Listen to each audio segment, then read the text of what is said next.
Hi guys, JT here, and today I'm bringing you some information on 10 games in Fanatical's Prestige Collection XL Edition of May 2026.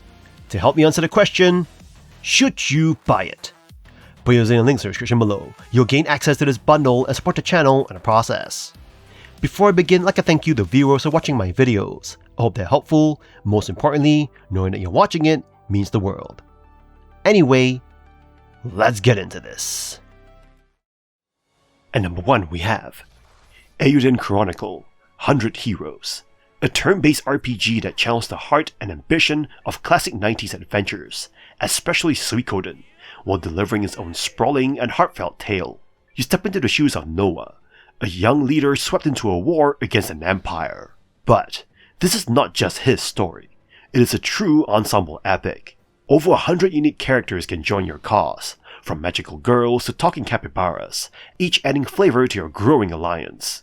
Somehow, even the most outlandish characters feel grounded, thanks to razor-sharp writing that makes motivations instantly clear. Combat-wise, it is 6-on-8 turn-based mayhem that prizes party synergy over reactive tactics. Rune lenses allow customization, and a powerful auto-battle option streamlines much of the game, sometimes too much. But flashy animations and character-driven AI quirks keep things visually and emotionally engaging. Outside of battle, the game keeps throwing surprises your way. Fishing, racing, minigames, and even town building at your Alliance HQ. It's not that any single activity is deep, it's that together they create a pulse, a rhythm, that keeps you moving forward and emotionally engaged.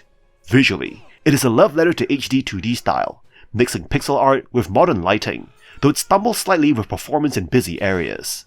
Still, the experience is rich, rewarding, and deeply human.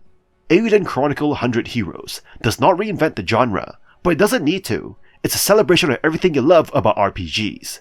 Character, community, and the thrill of adventure. By the end, you'll feel like part of something bigger. And number 2 we have EVERSPACE 2, a vibrant space-faring looter shooter and campaign-driven dogfighting game that ditches its predecessor's roguelike elements for a vast, immersive galaxy. You step into the cockpit as Adam Roslin, the last remaining clone pilot, embarking on a story-driven journey brimming with dangerous heists, recon missions, and intense space battles. When you die, there is no automatic 3D printing of a new body. Instead, you're sent straight back to the loading screen. Utilizing your jump drive, you can explore freely, though crossing star systems requires you to activate massive jump gates. The DMZ is absolutely packed with activities, forcing you to respond to distress calls, solve environmental puzzles, rout outlaws, or salvage floating debris. Heavily inspired by Diablo, the game utilizes deep RPG mechanics. You can hoard trade goods to sell for high profits, unlock cosmetic ship modifications, and install powerful device upgrades that level up alongside your XP. Flying feels incredibly smooth once you master the controls, and flight enthusiasts can even employ a HOTAS flight stick. However, gamepad button mapping can feel awkward, and performing barrel rolls with the right stick is cumbersome. The game's cast of characters like the surly Dax inject genuine personality into this universe, making the vast wasteland feel alive. This shift away from roguelike mechanics allows you to get completely lost in a beautifully crafted universe. EVERSPACE 2 provides a massive content-rich playground that offers countless hours of pure fun, making it an absolute blast for anyone looking to play the hero among the stars. And number 3 we have Dark Deity 2, a turn-based strategy RPG and the sequel to the Kickstarter-backed original, drawing heavy inspiration from Fire Emblem. You step into the shoes of the children of the previous game's protagonists, navigating Varroa as tensions rise and a cartoonishly evil empire threatens their fragile peace. While the story introduces some likable characters and witty banter, it is ultimately formulaic and underdeveloped. The early hours don't provide enough context, leaving you struggling to fully invest in the world or its factions. Character development is limited, and only a handful of personalities receive meaningful attention, though the dialogue remains fun enough to carry you through. Where Dark Deity 2 truly excels is in its gameplay. Combat is straightforward yet engaging, relying on simple additive calculations for attacks, defense, accuracy, and dodge. You'll deploy a squad of 10 characters, tackle maps with objectives or bosses, and earn rewards through side goals. Active abilities, class-specific skills, equipment, and accessories give you numerous strategic options, letting you experiment with powerful combinations or finely tuned specialists.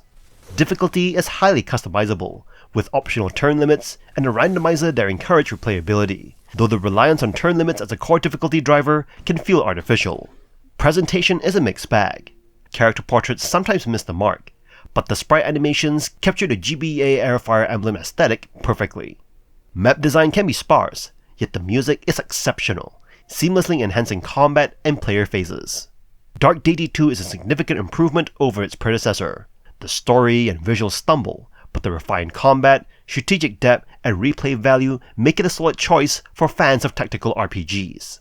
It is not groundbreaking, but it is enjoyable and worth your time. And number 4 we have Death Stranding, Director's Cut, an adventure game by Metal Gear Solid creator Hideo Kojima. You play as Sam Porter Bridges, a courier delivering cargo across what's left of the United States after a supernatural cataclysm called the Death Stranding has driven the last of humanity into underground cities, leaving the barren surface plagued by soul-sucking ghosts called BTs, rain that rapidly ages anything it touches, and other strange things.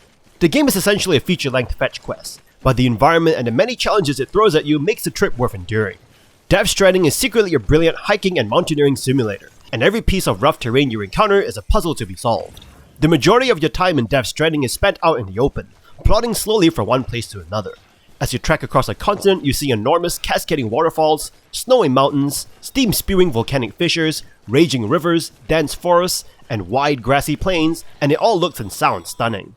Death Stranding is best when it shuts up, as it is filled with bizarre characters, lengthy screeds of exposition, and indulgent cutscenes, but it is in the long, quiet stretches between all of this when it's just you hiking alone across a stark, haunting post-apocalyptic wilderness where it really shines. Death Stranding's most overt theme is connection, and this manifests itself in some brilliantly clever asynchronous multiplayer, where players traverse their world dropping ladders and ropes or using a device called a PCC to build river-spanning bridges, battery-boosting generators, zip lines, roads, and other helpful objects. These then appear in other people's games. The Director's Cut adds new content and features to the game, including new story missions, new weapons and equipment, and even a racing mode, making this the best opportunity to get into the game. And number 5 we have Planet Zoo, a detailed zoo management sim from Frontier Developments, the creators of Planet Coaster. You will build and manage zoos around the world, balancing animal care, guest happiness, staff efficiency, and financial stability. And it's far more stressful than you might expect. Planet Zoo gives you 4 main modes: career, challenge, sandbox, and franchise. But in reality, it feels like there are only 2. Everything is fine, and oh no, what have I done? Your animals can starve, dehydrate, get sick, fight, overheat, or even die if you're not vigilant. Ignore an alert for too long, and you'll find protesters at your park gates demanding better animal welfare. The game's systems are deep and often overwhelming, from habitat design and water treatment to staff zoning, breeding programs, and even the humidity of a cockroach's enclosure. This micromanagement is stressful, but satisfying. Every happy animal feels like a small victory, and the birth of a new cub or tortoise hatchling is genuinely rewarding. Planet Zoo's animals are beautifully animated and realistically behave, adding emotional weight to every decision. The building tools are powerful but can be fiddly, and a few UI issues and pathfinding glitches occasionally frustrate. If you enjoy detailed management sims, Planet Zoo is both a challenge and a delight. It is less about coasters and more about care, testing your ability to run a thriving zoo where every life matters, even the spiders. And number 6 we have Barony, a unique and refreshing twist on the action roguelike genre. This game distinguishes itself by blending classic roguelike mechanics with real-time, first-person action. In this game, you embark on a fantasy quest centered around a necromantic crisis, challenging you to descend into the depths of Devil's Bastion to confront the Lich, Baron Herx, and his minions. Barony's dungeon exploration follows the familiar roguelike pattern of randomly generated floors filled with enemies and loot. The game places a significant emphasis on gear, requiring careful appraisal to avoid cursed items and optimize your chances of survival. Drawing inspiration from classics like NetHack and Crawl, Barony introduces elements such as traps, altars, and magical effects, enriching the gameplay experience. What's unique about this game is its full freedom running and combat in first-person perspective, providing a more immersive feel despite its voxel graphics. Although it presents a steep learning curve, Particularly in terms of gear prioritization and understanding monster threats, Barony is surprisingly inviting to new players compared to its turn-based counterparts. Combining net hack mechanics with first-person combat and a Minecraft aesthetic, Barony delivers a unique and engaging experience. You can even jump into a game with 3 other friends to murder fantasy beings together.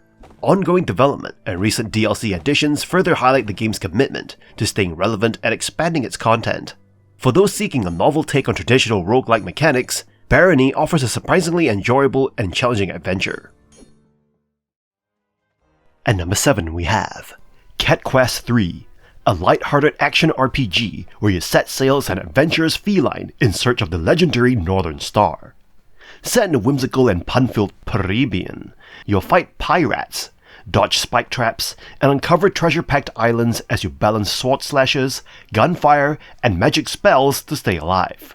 Combat in Cat Quest 3 feels satisfying and fast-paced.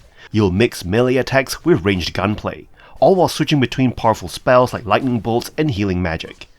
You'll need to manage mana carefully, replenishing your physical attacks to keep casting. As you level up, you unlock extra gear slots, new spells, and upgrades for both your cat and ship. But the real magic happens in exploration. The overworld is gorgeous and full of secrets. Each island lists how many chests remain, making it easy to get hooked on 100% completion. From clever side quests to puzzle-filled caves and even a romantic choose-your-own adventure, there's never a dull moment. The gear system is surprisingly deep, with plenty of viable build options. Whether you prefer speedy dodge rolls or gear that damages enemies when you heal, you'll find something that suits your style.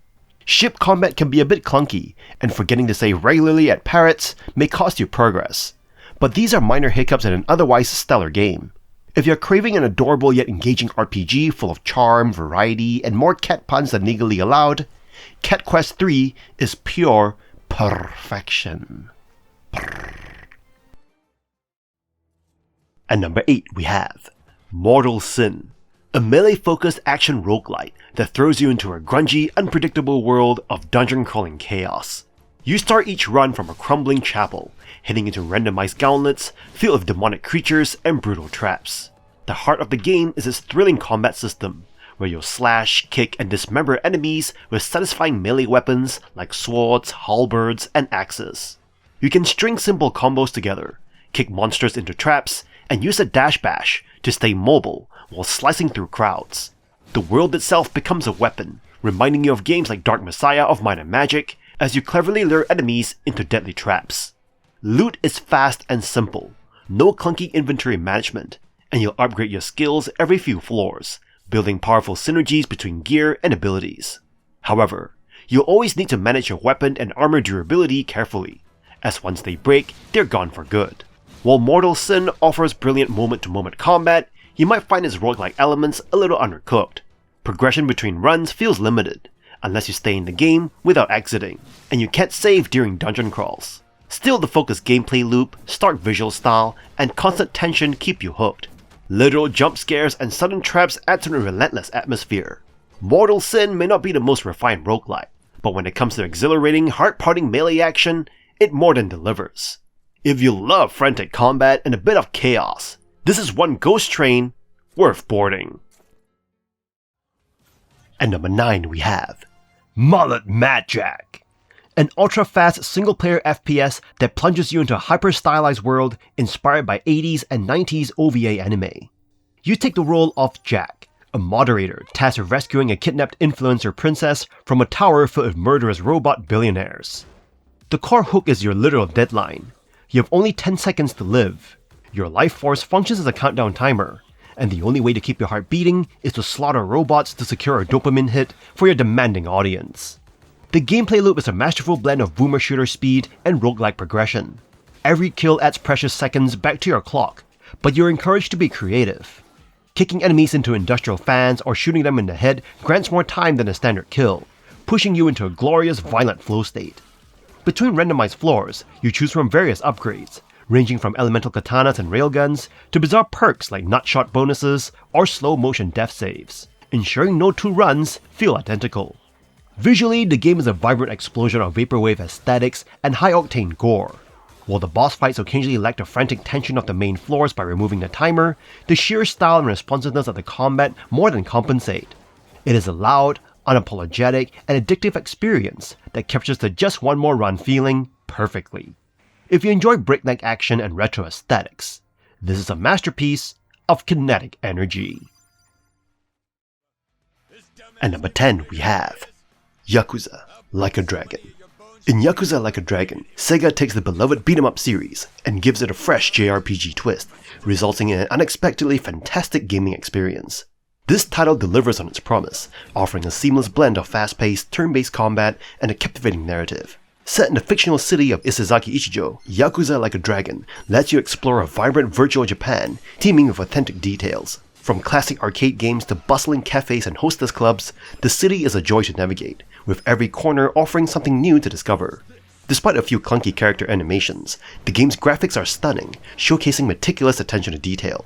The protagonist, Kasuga Ichiban, breathes new life into the series with his brash and dynamic personality. Unlike the stoic heroes of previous entries, Kasuga's love for JRPGs adds a layer of depth to his character, influencing how he approaches battles and interacts with the world around him. With a diverse cast of characters and entertaining side quests, Yakuza Like a Dragon keeps you engaged from start to finish. Combat in Like a Dragon takes a turn-based approach, with battles seamlessly integrated into the game world. The environment plays a crucial role in strategy, allowing you to use objects like bicycles and traffic cones to your advantage. The job system adds further depth, giving you the flexibility to customize your party's abilities and playstyle.